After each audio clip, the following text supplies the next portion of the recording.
I think you are putting it, is that actually we are seeing that we have not been able to reduce, the prevalence of drugs substantially.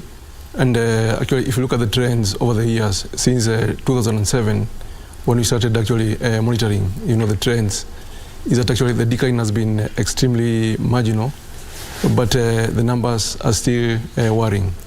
And as you've stated, is that actually what we are seeing now is that one of the biggest challenges is actually the areas around the initiation age, of children as young as 6 years, and actually, which is actually now a very worrying trend.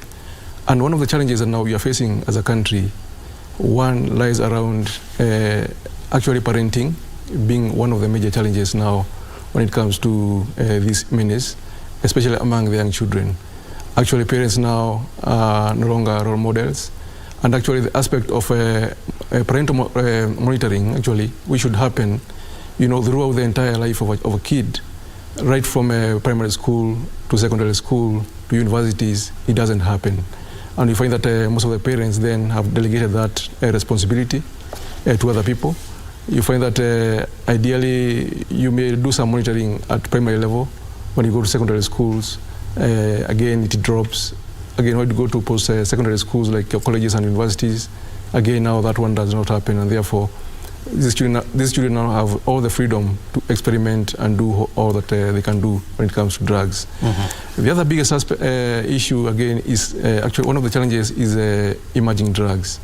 Actually, we are seeing quite emerging substances of abuse, ideally, and therefore providing a wide range of substances which then the young people can experiment. For example, things like weed cookies. You now don't need to smoke. You can just buy a cookie or a candy, and basically, just get the highness that you can get just from smoking.